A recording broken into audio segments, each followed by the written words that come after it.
Good morning. Assalamu alaikum. Namaskar, wherever you are. This is your friend Dr. Faz with a new episode of Live with Dr. Faz. Today we have a treat. I have a friend of mine. He's from also North America. He's from Canada. He's an executive director with John Maxwell team. He's a certified coach, trainer, and a public international speaker.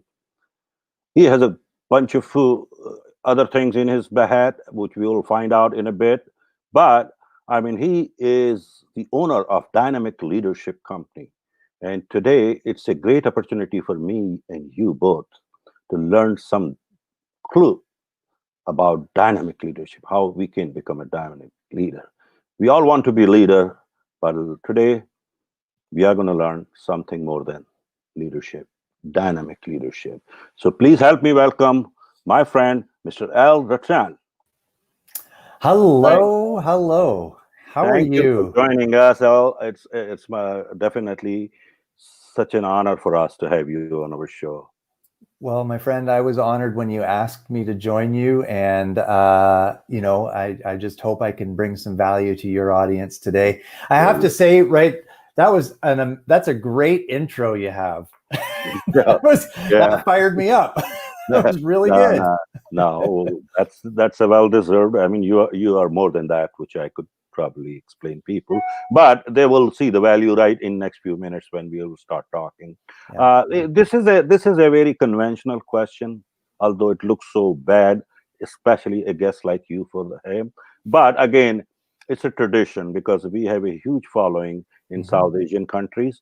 So the people who are going to right now, they are watching, and as well as who are going to watch probably first thing in the morning when they are Yes. going to wake up.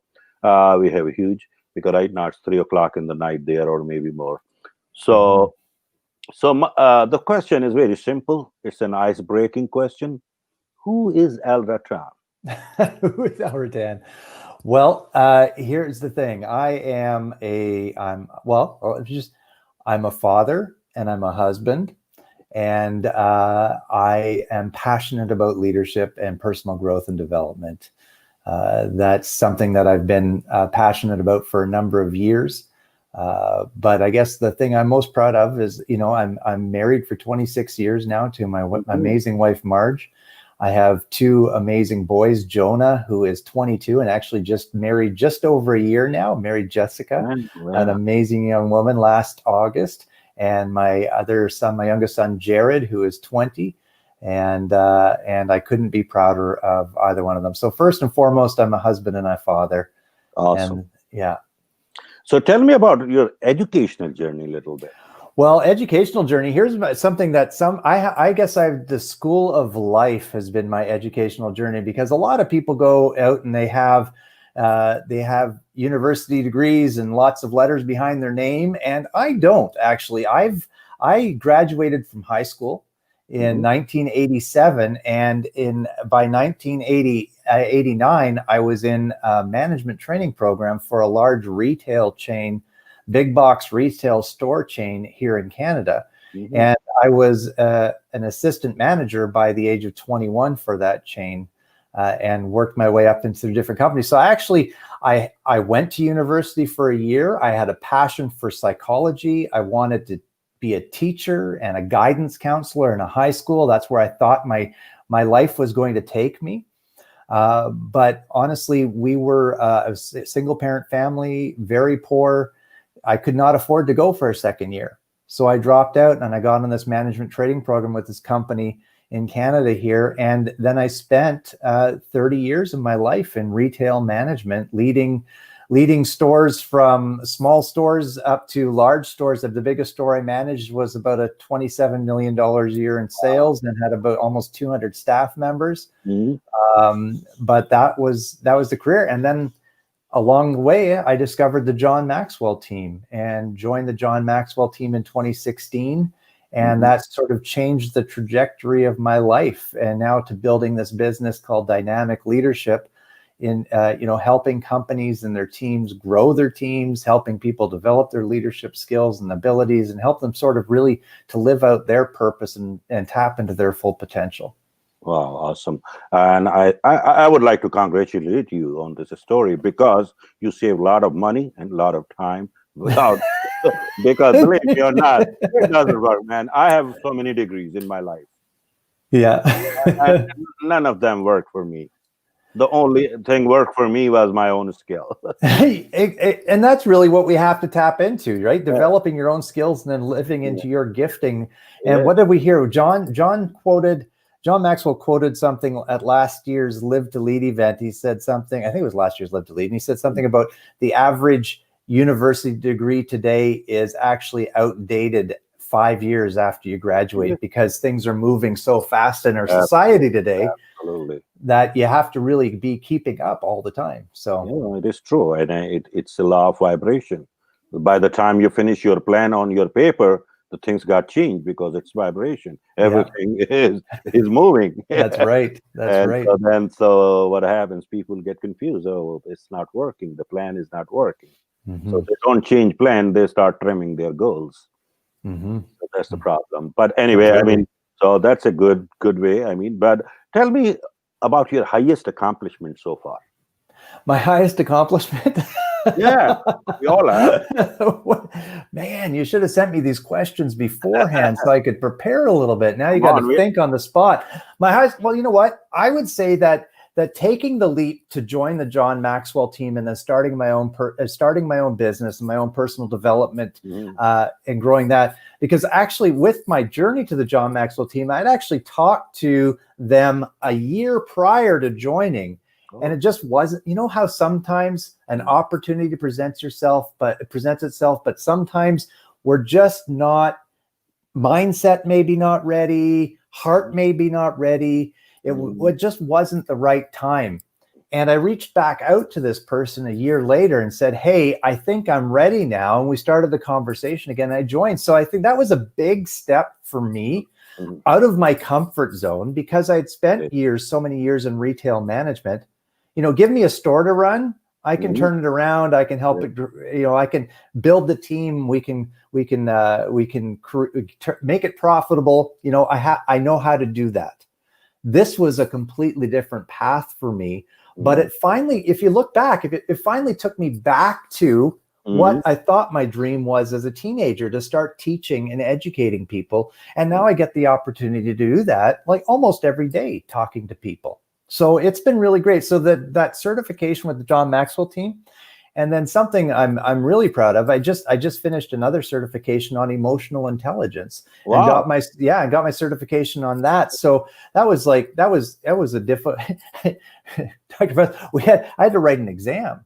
Yeah. I haven't written an exam since 1987. Yeah. Yeah. So just in end of July, I took that certification. It was six Awesome. days of training and then an exam. And Uh-huh. that's been a fascinating a tool to add to my tool chest, I guess you could say. Just for the interest of the viewers, because I am also part of, we both are in JMT, we both are executive directors, but Absolutely. for us it's different. But it's still people in that part of the world is not as familiar like people in North America. Yeah, for sure. So tell me, why did you pick John Maxwell? Why not others? Well, I don't know if I picked him or he picked me. Well, I know he didn't personally pick me. But I used to be okay. So fully transparent. I used to be involved in a lot of in a network marketing company. Okay. Okay, and they promoted a lot with personal growth and development, and a lot of the books that came out that were recommended for us to read and grow ourselves was John Maxwell books. So I kind of use the term, but I fell in love with John Maxwell and his philosophy and his teaching and his way of communicating with people. Mhm. And so when it came to joining a team or figuring out what I wanted to do, honestly, there's really no one else I would have wanted to choose from. Oh, There's lots of great teachers out there. yeah, yeah, I have a Zig Ziglar quote right here on my, you can have everything you want if you just help yeah, enough other people get what they want, right? yeah, Everybody's heard that quote. Zig yeah. Ziglar's got a certification program, other people, but I Yeah, love John Maxwell's it is. philosophy, I guess you could say. No, and I believe, I mean, he is the most calm and cool type of a speaker versus the people who are jumping up and down and a little more like emotional. Yeah. Yeah, I mean, because like again, as John said so many times, and we do too, I usually tell people when people ask me, "Are you a motivational speaker?" I said, "No, sir." What do you mean? I said, "I'm a motivational teacher, but I'm an inspirational speaker." That is great. Yes. Yes. So that's my way to explain ourselves because we are After they've followers been of God. directed. Yeah, because Yeah. we don't want to make big noises. Like a lot of time people, oh, he's a very good motivational speaker. I said, I don't know if he's a speaker or not, but he's a loud speaker, I can tell you. Yes. There's a few of those out there. Oh, yeah, yeah. I mean, they just make big noises. That's all they do. Yeah. But anyway, Absolutely. I mean, this is our industry, so we know. I just wanted to make a little fun of. Yeah, for sure. So tell me about when you say John Maxwell and you love reading his books, obviously, and you have been reading for so long. Mhm. So tell me if any your first three picks, which you would suggest people. For his books, okay. Yeah. 15 Invaluable Laws of Growth, straight up, absolutely. One of the best personal growth and development books if you really want to work on you. Mhm. And that's your opportunity to work on you, okay? Mhm. Yeah. I would say the next one would be the 21 Irrefutable Laws of Leadership. So if Awesome. you want to, it's Mhm. like, Mhm. it's the book on leadership, in my opinion. It is an amazing tool if you want to work on your personal leadership skills and development. Okay. Mhm. And then honestly, one of my other favorite ones is Becoming a Person of Influence. Yeah. Because I mean, obviously, one of the laws in John's books is leadership is influence, nothing more, nothing less, right? So this Becoming a Person of Influence is a powerful book. I sort of look at that book. I did a group study with a group of people on that once, and I said, if we just applied what we're learning in this book, Mhm. we could change our community, Mhm. right? Because it's just that simple, basic things on how you can influence others in a positive way, right? Influence isn't control. Influence is control. Influence is inspiring others to take up the torch and fight the battle with you, so to speak, right? On changing your community and changing your world. So, and our world needs some positivity right now. Yeah. I just finished 15 Invaluable Laws of Growth mastermind with Pakistani friends, Awesome. and even in Urdu, so they loved it. Yes. And because right now we are starting a speakers club in Pakistan, so Awesome. That is great. Yes. Yes. after that, the next thinking to start a mastermind in 21 irrefutable laws of leadership. Absolutely. As an executive director, we are only licensed. Yeah, exactly. We have exclusive right to that content, which is amazing, right? That's why I said, okay, we'll keep. Absolutely. So, I mean, awesome. All the three books, I love those three books. So let me turn it around. What are your favorites? I mean, definitely. First book is 21 Irrefutable Laws of Leadership. Okay. Second, you said 15 Invaluable Laws of Growth. Mhm. My third is because I love that Developing Leaders Within You 2.0. But at the same time, my favorite book is Everyone Communicates If You Connect, to teach it. Yes. Just Yes. because I'm a communicator. So that's my. Yes. And also one more, I will Yes. add, put your dreams on the test for young generation. You know what? That book is powerful if you'll actually, if folks listen, read, Put Your Dream to the Test, right? Get a copy of that and read it. Mhm. Because if you're unsure about what that you're living your dream or not, Yeah. that book will help you. It'll ask you some questions and make you think if you're really on the right path or not, for sure. Yeah, because the young people, they are always confused. They don't know exactly what they want in their life. They have no clear idea about their passion or purpose.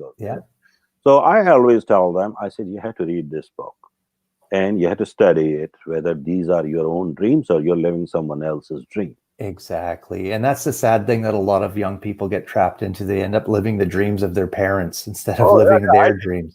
I'm the true story of this whole book, that I lived almost 60 years of my age, someone else's dream.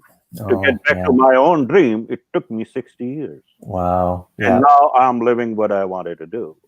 But there's a great story, right? It's never too late. Yeah, it's never too late. and I'm enjoying it. I mean, wow, Good it for was you. a fun part. So tell me about, now we did talk about accomplishment, which you told about GMT. What's your worst failure? Oh boy, I don't know if I won't talk about my worst one on here, but Whatever, you can make it worse. this is going out there. No, you know what? I would say my worst failure would be a personal failure, Mhm. but it's not a failure. It turned into a win. Okay, so like John writes a book called "Sometimes You Win, Sometimes You Learn." Right, so we can always learn through our failures, and this would be, I'll share it. It's a little bit more personal for anybody out there that, and it wasn't a business failure, and it wasn't, but it was a failure as a father and a husband, and it brought us to a point when I was considerably younger, Mhm. 20 years ago. I've been married for 26 years now. Just August 21st was 26th anniversary. Mhm. But so, almost 20 years ago, there was a time where I was living a selfish lifestyle, and I Mhm. wasn't really being an effective husband or father. And we actually separated for 3 years, and we're not living together for 3 years. Uh-huh. Now, I'm very grateful that our marriage is restored and has been restored for many years now. Mhm. I'm a great relationship with my wife and my kids, and I'm incredibly grateful for them. Mhm. But that would probably be my biggest failure, was not, and here's why though, right? I was more focused on my career and Mhm. my job title and the money I could make than Mhm. I was, which was really important. Then I was focused on what was there in front of me, which is my wife and my kids, who needed a husband, and my wife needed her husband, and my kids needed their dad. Mhm. And I was more focused on career. So I would spend 6-7 days a week at the store working versus spending time with my family. And that almost cost me my family, Yep. seeking career and title and job. But again, that's where I immature, right? And selfish.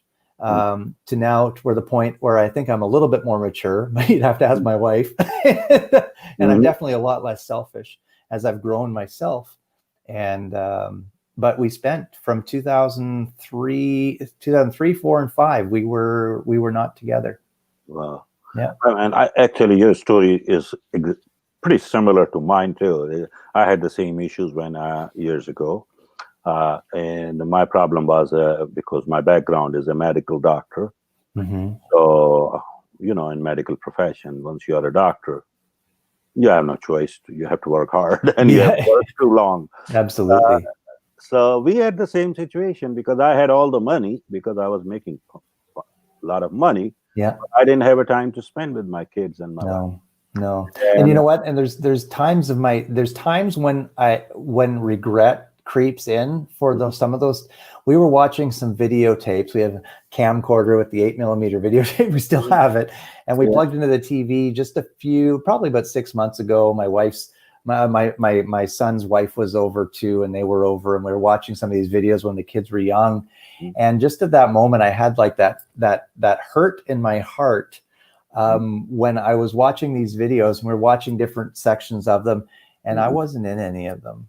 It was my wife videotaping the kids. And I realized at that moment, man, I missed a lot. I mean, I get grateful. I have a fantastic relationship with them today, mhm. but that regret creeped in. So, I mean, one thing to, a takeaway for your audience today is don't fall into that category that Al had with this regret. Your family is important. No, that's how Your it family is happened to important. me. And finally, I learned my best lessons, or a few best lessons from my dad. And this was one of that uh, he was watching us, what was going on in our personal life. And Mm-hmm. one day I was sitting down with him and he said, "Son, listen, you have to live by the principle. Don't live by just the circumstances." It, Yeah, I said, "Well, what should I do, Dad?" He said, "God first, family second, money third. absolutely. Keep in that order, things will be okay. You have Absolutely. all the money and your God is not happy, nothing is going to happen. Same thing, you have all the money and your family is not comfortable, you're done." No. Yeah. Yeah. So since then, I learned it, Yeah. I lived it. That's a great lesson to learn. That's excellent advice from your Yeah. father. Absolutely. Yeah. So that's how I learned. But anyway, so Yeah, let's move on. for sure. Let me ask you about now. Now we are coming to our profession part. Yeah, for This sure. was now you are like a professional coach, speaker, and trainer. Tell me a little bit, because a lot of people are not really familiar with coaching part. They Mhm. always mix with mentoring and counseling. Yes. You Yeah. know that. So can you define what is coaching? Well, here's the thing. Okay, let's talk about both for a minute. So, mentoring Mhm. is you finding somebody that may be a little further down the road in life than you are. Yes. So, if it's a doctor and if you want to be a doctor and so maybe you would find a doctor who could maybe mentor you to give you advice on your journey to becoming a doctor. Mhm. If you're a leader and you want to be a more effective leader, then maybe you find somebody a little further along in their leadership journey to come alongside you and help mentor you and guide you down that path.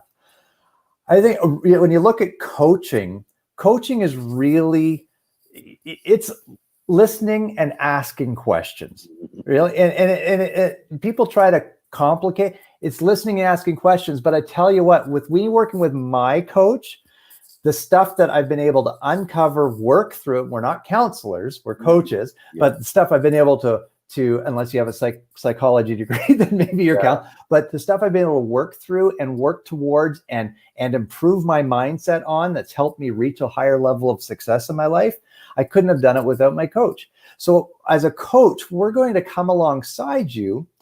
We're going to ask you the tough questions. We're going to push you a little further than maybe you can push yourself. So here's a great example. My friend Curtis, amazing man. We've become really good friends over the years. He owns a fitness facility here locally in the town.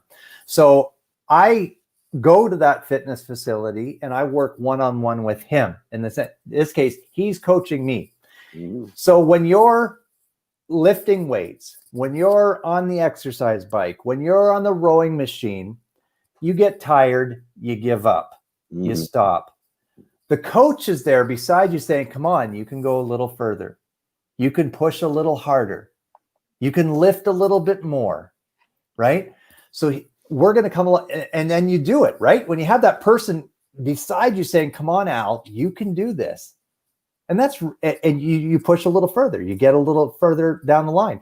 So I think with coaching now, we're gonna ask you questions, we're gonna listen to your responses, we're gonna challenge you on your thinking, we're gonna hold you accountable to your goals that you're setting, and walk with you through your journey. And hopefully, if you do what you say you're committing to do, right, and if you follow through, Mhm. then you're going to get a little further down the road in life and maybe reach success a little bit sooner than you would if you were trying to do it on your own.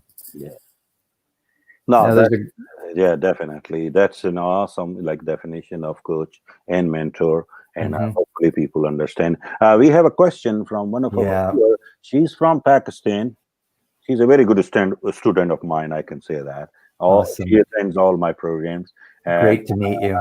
yeah, and I'm surprised at this.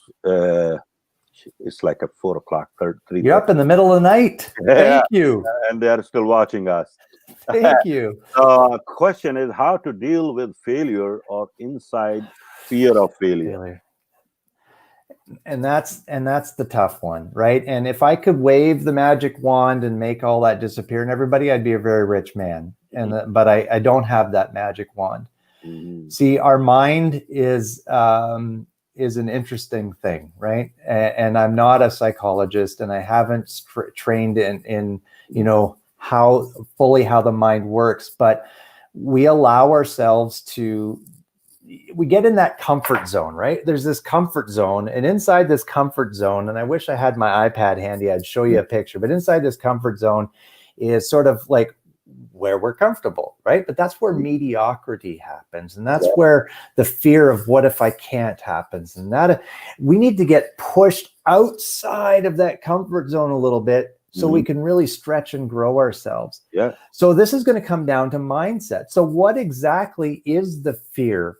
Is it really a fear of failure, or is it a fear of rejection?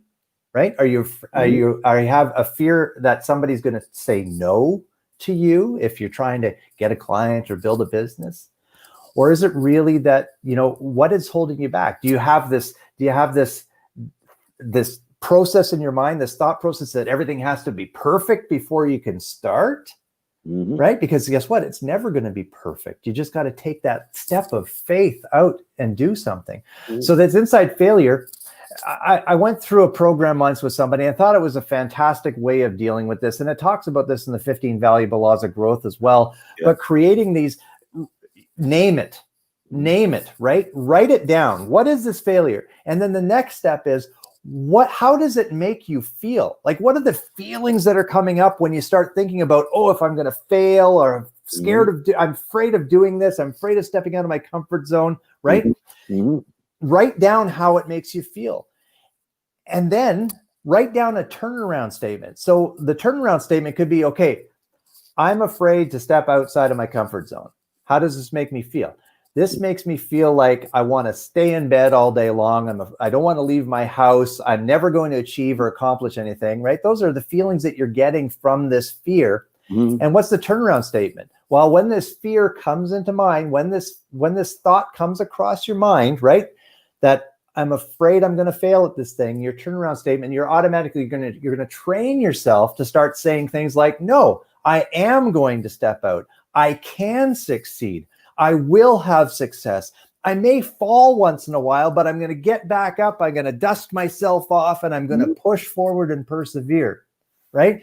So create that turnaround statement. Write down what the fear is. How does it make you feel? And then write down that turnaround statement. Put pen to paper. Go do this. Pen to paper. And write down around that turnaround statement, right? We talk about that in the 15 valuable laws of growth. Yeah. And actually, you can see the law of rubber band, same thing. You have to get out of your comfort zone and stretch yourself. And again, I mean, the best part is the ships are safe in harbor, but that's not what they are built for. Yeah. So you have to get out of that comfort zone. And you have to get exactly into the creative zone, and obviously. So I totally, agree with you. And again, like John just said, one thing which you realize, you can always overcome on your fear by just nourishing and feeding your faith. Yes. You have a faith, you will overcome on your exactly.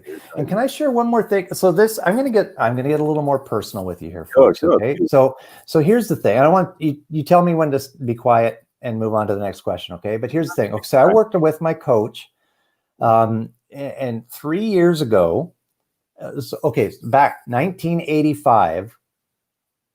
And I'm going to tell you that. Okay, I'm going to be vulnerable here for a moment. Okay, 1985. I'm in high school. I'm like, 16, 17 years old, and I'm insecure. I'm introverted. I'm afraid to talk to people. I have very low self-esteem, broken home, like all this stuff. Okay, I walk around the hall in high school, going to a class, and I almost bump into these two girls. I didn't know them. These two girls said 2 words to me that stuck with me for 30 some years. Okay. I bump into them. I'm sorry. They say, "You're ugly." They looked at each other, giggled, and walked away and around the corner. Those 2 words I allowed to take root in my mind. Okay. What you focus on is what you're going to manifest. So I started believing that I'm ugly. And every time I didn't get a sale, got in a fight with my wife, something didn't go right at work, so on and so forth, I'd go back to those words and say, oh, they must have been true. I'm ugly in all areas, right? So that affected me until 3 years ago. I'm 51. Okay, so from 1985 to 2017, every time something went wrong in my life, I went back to those words, and I'd head into a spiral of depression. And it could be minutes, it could be hours, it could be days from 2 words, right? I allowed to take root in my mind. Working with my coach, we plucked those roots out, right? And I haven't gone back to that for 3. Now I can talk about it, right? Without it affecting me. Of course, yeah. But that's those, it's amazing how we can allow those things to take root in our mind, this fear, right? this fear of failure take root, and then automatically everything we're going to try, our mind is automatically telling us that we're going to fail. But that's a lie. That's a lie.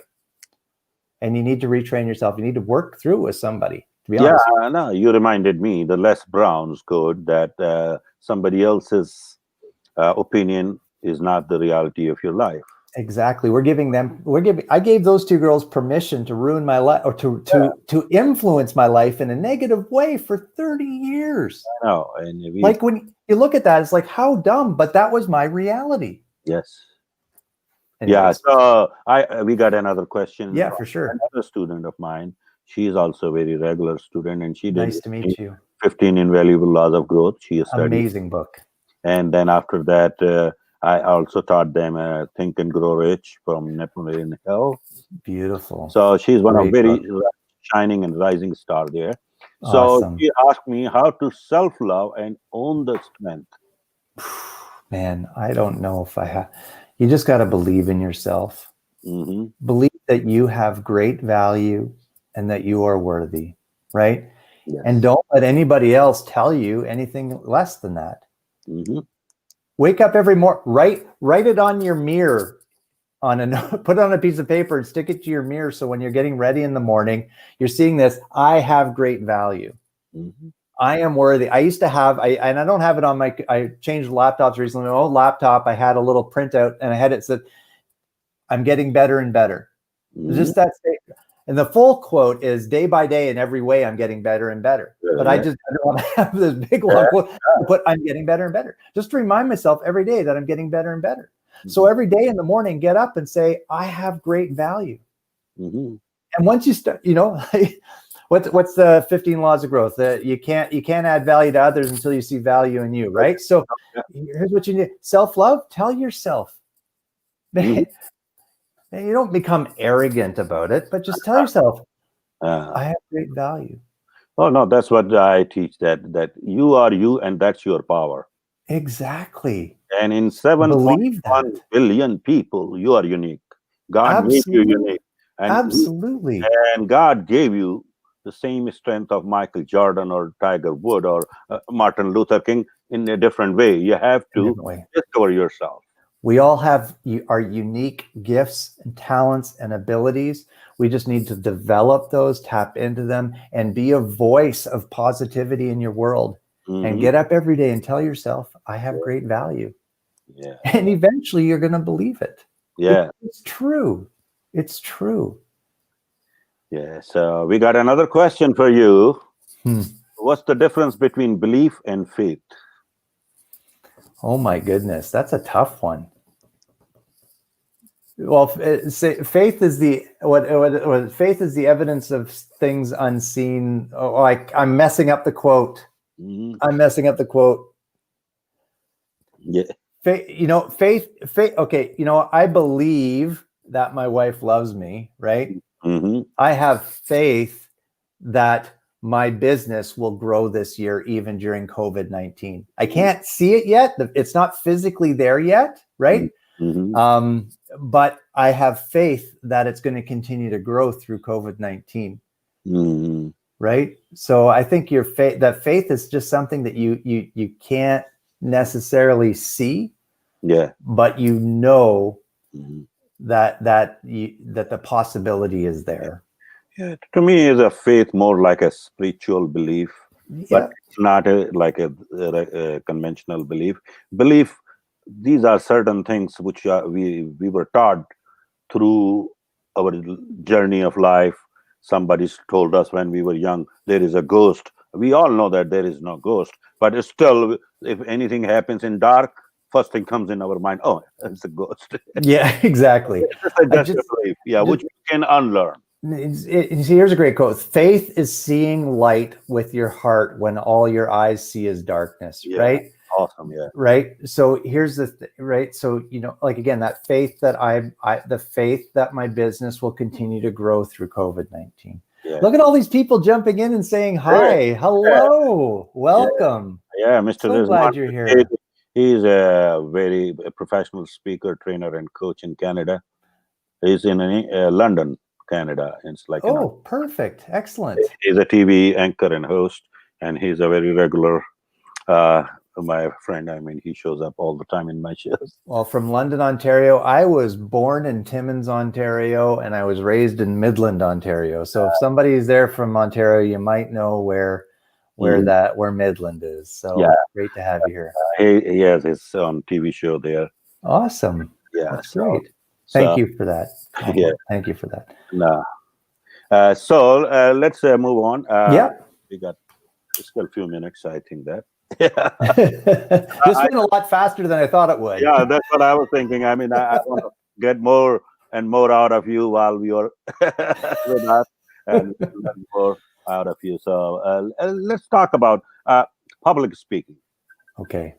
So tell me about public speaking, because it's not comfortable for most of the people to stand up and speak. No, I think I read something that more people are afraid of public speaking than they are of death. Yeah, that's exactly, it's true. And I have seen those situations. But my point is, if somebody would like to be a professional public speaker like you, what are the couple like basic things they need to do, or they have to have, kind of thing? Well, here's the thing. Like if you take me back to my high school days, I would skip school and take a failing grade if I had to get up in front of the class and talk. That's how afraid I was of speaking. Now, to say I don't get nervous would be a lie. I do get nervous every time I have to get up and talk in front of people. But I've built a confidence over the years, and I think the best thing you can do is practice. Right, practice what you're going to speak about beforehand. And Roddy teaches us that in the speaker training in the John Maxwell team. Right, practice. Yes. Yes, we are a neighbor. I'm in Manitoba right now. That's where I live now. Practice. But I think one of the biggest things you need to do, and I think John is the master at this, is this building that connection with your audience. And I love the conversational type of speaking versus the speaking, yeah, exactly. I want to have a conversation with people. I want to have interaction with people. And I think, and I love John's relaxed approach to speaking. So if any of you want to learn public speaking, well, then Dr. Foz is going to be doing the speakers club. You need to get in on that, because that's going to give you some great tools to increase your level of confidence in speaking in front of others. I kind of didn't have a choice to get better at it, because when I was leading large teams in these large retail stores, I had to have staff meetings all the time, which means I had to get up and talk. And now you can't shut me up, but but I want to, when I'm talking to people, I want to have interaction and conversation. I think you build more bridges when you engage people in an interactive, conversational type of speech or speaking engagement than you do just standing on stage, going through PowerPoints and touching on your points and then walking off the stage. In my opinion, that's my opinion. I don't do a lot of public speaking as in from stages. I do a lot of teaching in larger groups, and that's where I do most of my speaking. I do more public speaking than trainings and seminars, but I love audiences. Yes. That's my strongest skill which I have. I feel so comfortable there. Yeah. And you know what? And it's amazing how excited and fired up you get when you're on stage and you're doing that thing. But man, afterwards, you're done, right? Like, I just want to go to bed after I get done teaching or speaking. It takes a lot of energy. Yeah, of course. Yes, absolutely. And you have to keep the people engaged. And you have to focus what you're talking about. Yeah. I hope you're keeping your audience engaged. You have to know your. That's why they are still up. So anyway, I mean, I believe. So tell me one more thing, and then we'll wrap up. Sure.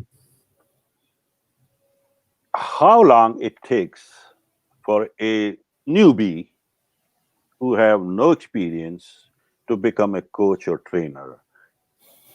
What do you suggest? Like, a lot of time people say, I'm not talking about those popcorn coaches. I'm Yeah. talking a real coach. Yeah, absolutely. You know what? You can, again, tough question. There's all sorts of programs out there. And just because you have a piece of paper saying something doesn't mean that you're actually any good at it. Okay. Anybody, you can get a piece of paper from anything for anywhere, Yeah. basically these days for, 1995, become a coach. That's not, you're not, you know what? I think that a lot of things come into play with this. I mean, there are a lot of great certification programs out there. And I mean, I'm biased. I think the John Maxwell team has a fantastic certification for coaches. Absolutely. But then along with that comes your ability to learn and continue to grow and continue to invest in yourself so you can invest in your clients. Right. If I didn't continue to grow me, then I'm going to be of no value to any of my clients. And I always say this to everybody, right? If anybody thinks they've arrived, I've arrived. John's 73 years old and still attending conferences and listening to podcasts and reading other people's books and growing and teaching and learning and grow. If he thinks he hasn't arrived and he's the highest paid non-celebrity speaker in the world, then I, at 51 years old, have not arrived, and I have a lot of growing to do. Of course, yeah. So that's No, that's always That's there is always a room to grow anyway. Absolutely. But regardless, to become a great speaker, it never ends. It never. Absolutely. You have always something to learn and something to say. Yeah, That's for sure. So now we are almost at time. So would you be kind enough to give a message to all our viewers and the second part of that question is, and if somebody would like to connect with you, what is the best way to connect with you? Yeah, absolutely. So here's my sort of my mantra in business, or my personal mission statement is to always to unselfishly seek the best or higher good for others, right? And that's sort of the thing. Am I perfect at that? No, because I'm a human being and I do have selfish moments, okay? But that's sort of what I'm working toward. So for me, for any of your audience, just like, I know we had a question about fear and our dreams and all this stuff. Just work on you. Learn to love you. And go out there and be the best version of you can be in whatever arena you may be in. If you're mopping floors, then be the best floor mopping person on that team, right?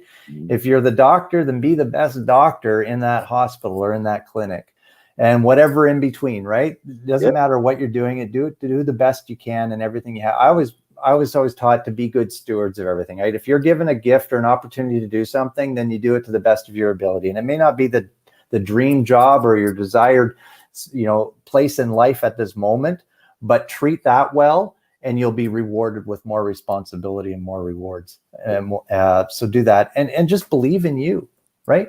We all have, I read that what Abraham Maslow, I think, said it. We all have unlimited potential. It's up to us to develop it. Yes. So we need to be working on us. I saw a question in your book, good book for sales professionals. Wow. I'm just thinking, not even a sales book, but how to win friends and influence people. Yes. How to win friends and influence people. Dale Carnegie. Yeah. Everyone communicates, few connect. John Maxwell. Becoming a Person of Influence, John Maxwell. There's some good books. Go out. It's not sales skilled. You need to be a good people person first, and then the sales will come. So work on you as a people person. All right. That's awesome. So how people can connect with you? My name is Al Ruttan, so that's also my website, ALRUTTAN.com. AlRuttan.com is my website. Feel free to go there.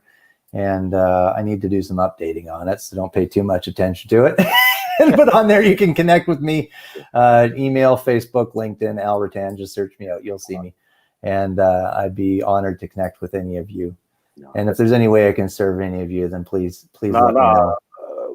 Thank you very much, Al. And I'm pretty sure we are going to need a second round with you. Sure. Anytime, my friend. I've had a blast. This has been so much fun. Thank you. I'm honored again for you inviting me. Thank you. It's my pleasure. And thank you all for listening and staying up so late at night or early in the morning to early listen to morning, us. actually, there. So Yeah. we will definitely pretty soon. I will be asking you for another round, please. Anytime. All right. And Anytime. thank you very much, honestly, from bottom of my heart. I'm honored, my friend. And so we had a good. It was a very good chance for us to talk. Absolutely. I loved it. I loved it. Thank you. Hope we will see you again and have a great evening. Enjoy the rest of the evening. Yes, And absolutely. stay in touch. Thank you. Okay. Be blessed. Bye.